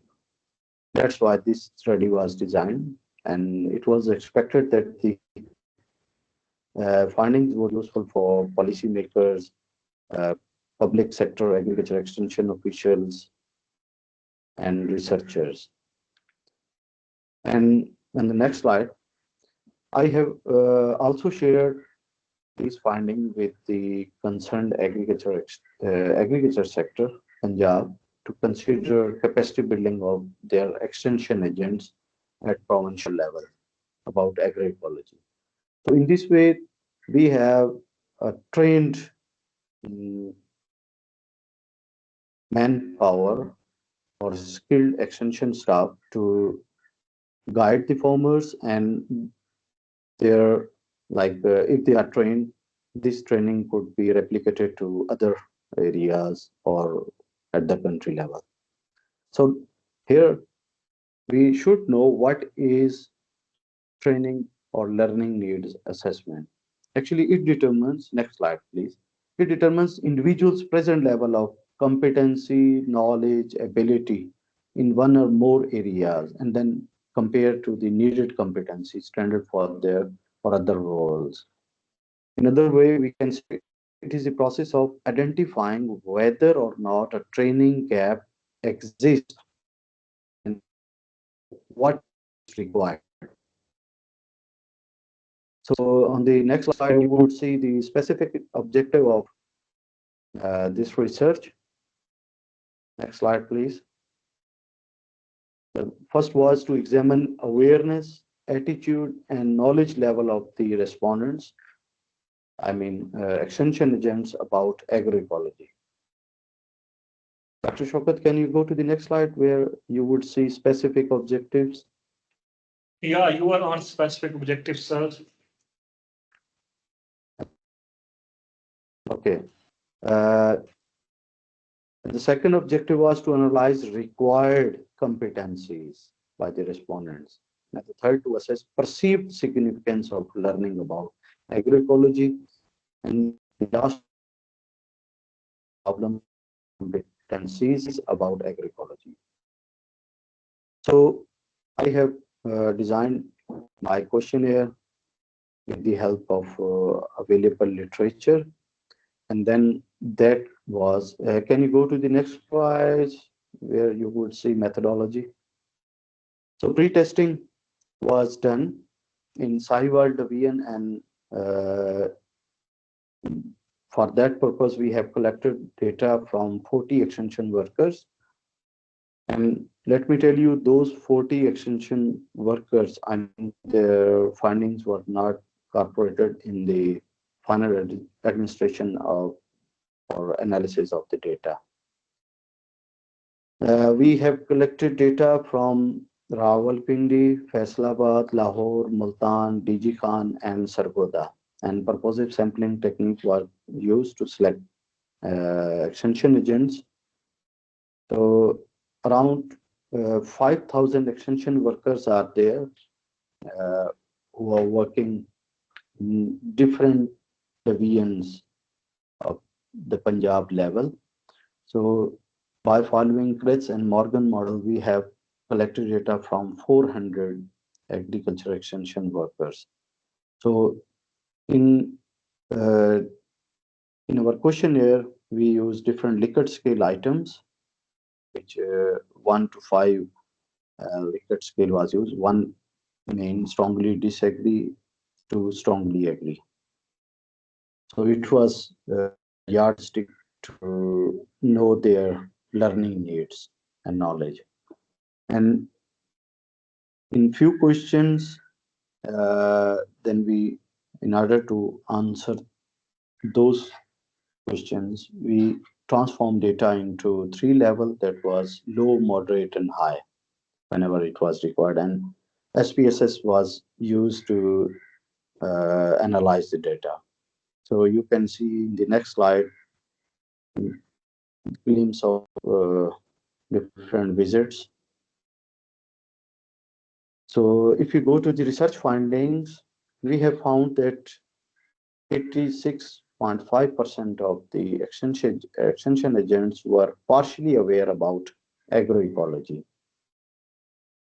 And no one was unaware about that. Although 13.5%, which means 54 of the extension workers were fully aware about it.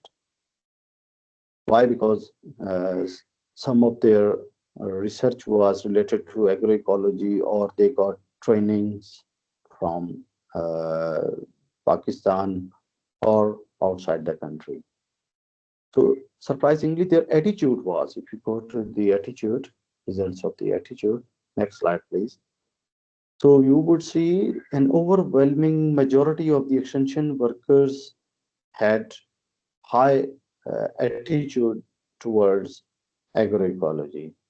Why? Because uh, uh, they thought it is the future of agriculture. Uh, Adopt or go through this, because people are to link to the past, linking to the past, and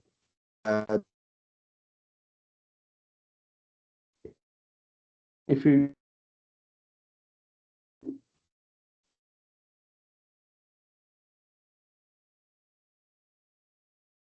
if coverage level, 94% of the respondents had moderate level of knowledge in agroecology.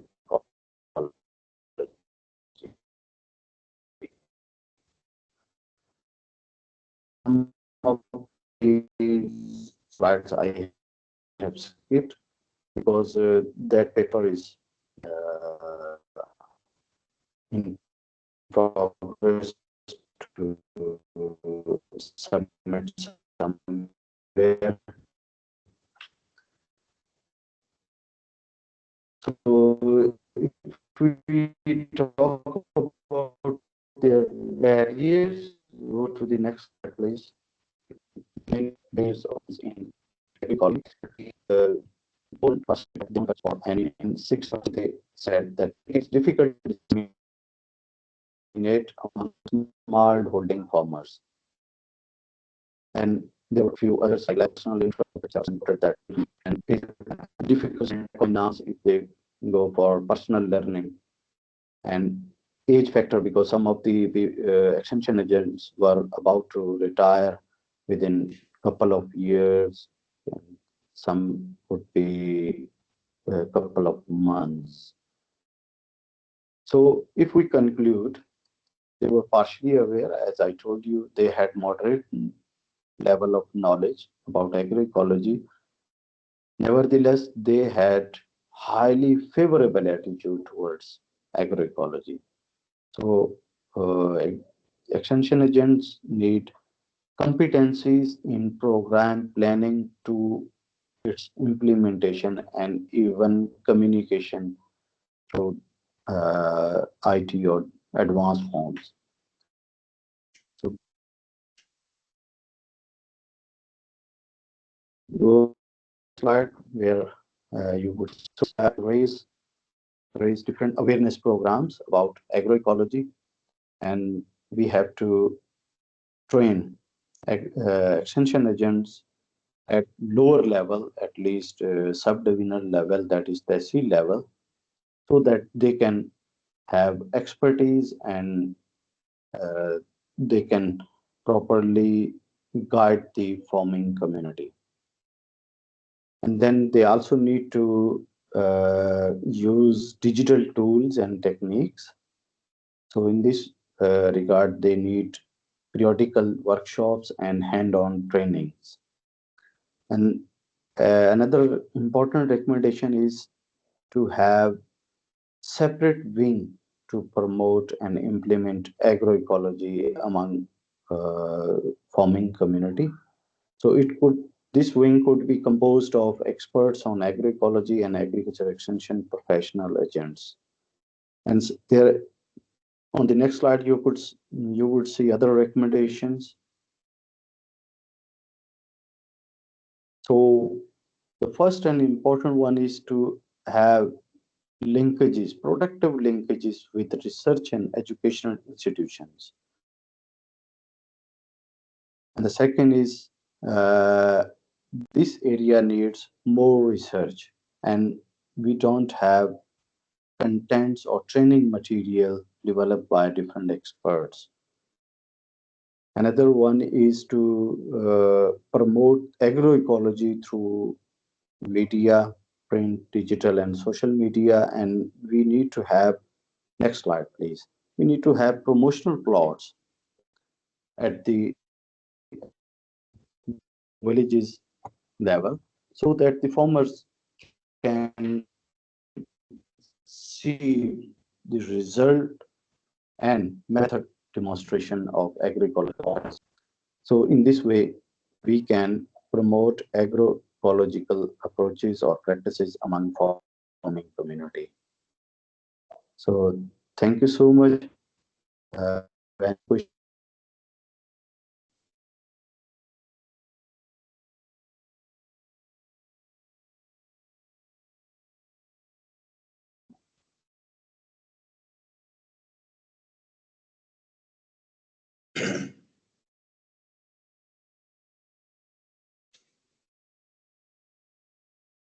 Dr. Shokat, can you hear me? Yeah, I can hear you. Let me check if someone has any question about. Okay, we have some time. If someone has any question with any speaker, with Dr. Umar, Dr. Daniel, you can ask.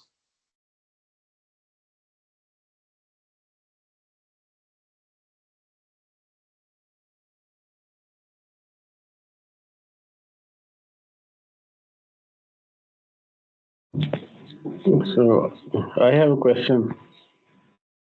Okay, sir, go on. Yeah, I want to ask Daniel if they are working on carbon crediting, or do they have any example that they have generated carbon credits from the integrated livestock and cropping system? Sir, I think Daniel is not with us because he is in USA and now it would be around 2 a.m. We'll forward to Dr. Daniel, sir. Okay, thank you. If they can share their presentations with us, it will be great. Yeah, inshallah, we will share. Okay, thank you. Any questions from other audience? Yeah, Akakhel was asking if there is any certificate for this webinar. Yeah, we will provide each certificate. Yes. Yeah, here we will provide you.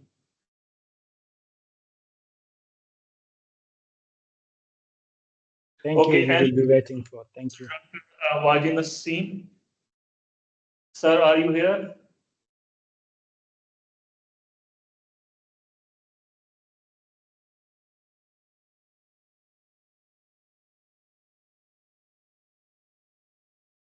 Okay. Okay, thank you so much, sir. As we could conclude this enriching session, I would like to invite Professor Dr. Muhammad Shaukat to deliver the vote of thanks. Over to you, sir. Oh, thank you so much. Once again, thank you so much, our international speaker. Okay, Dr. Tasneem has one question. Please, sir. Sorry, I was on mute. Is Dr. Umar from Turkey is there? I think he is here. Dr. Umar, can you hear Yes, me? yes, I am here. Okay, he is here. Okay. I have one question from you that have you integrated the remote sensing data with model in your research? Not exactly. Actually, we try to find sometimes the NDVI for finding the leaf area index, but we failed to this method, and then we didn't use the remote sensing, and we try to collect the data about leaf area index by the machine, the spatial leaf area index machine. Okay. Okay. Thank you.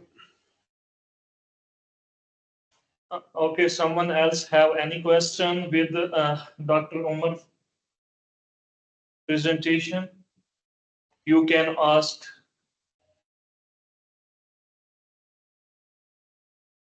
Okay, thank you so much. Thank you so much. That was wonderful event, and this was the first one online event. We may take the online group photo and all people can turn on their cameras and we can take a screenshot as a group photo if it is possible. Okay, sir. Let me check if. But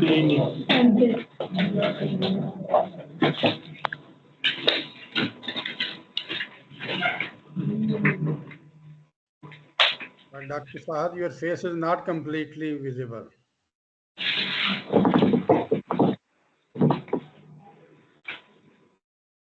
Sir, are we visible?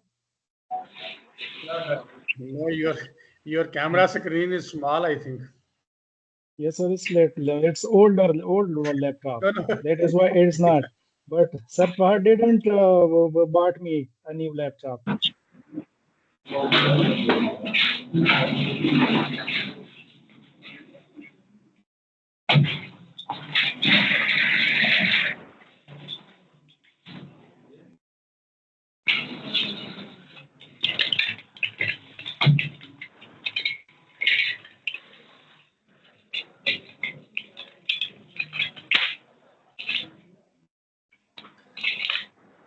Okay, I just getted the screenshot of this frame, and I will share in the group.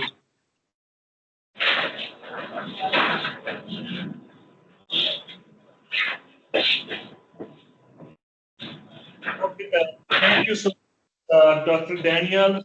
No, he is sleeping. And Dr.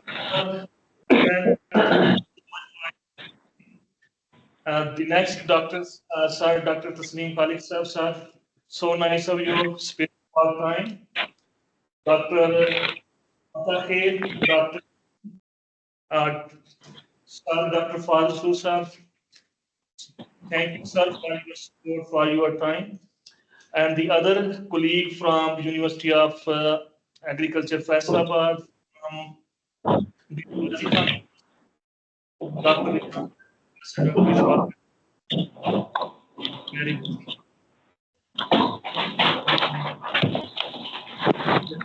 Thank you, sir, for such effort. Thank you. In coming weeks, we will plan another event like this one was, and please stay connected. And thank you once again so much. A heartfelt thank you to you all distinguished speakers, esteemed participants, and organizers for making this event a success. We hope this discussion sparks further research and collaboration towards a more sustainable future. Stay connected, keep keep working towards sustainability. We look forward to in our future events. Allah Hafiz and have a wonderful day. Thank you very much. Thank you, sir. Allah Hafiz.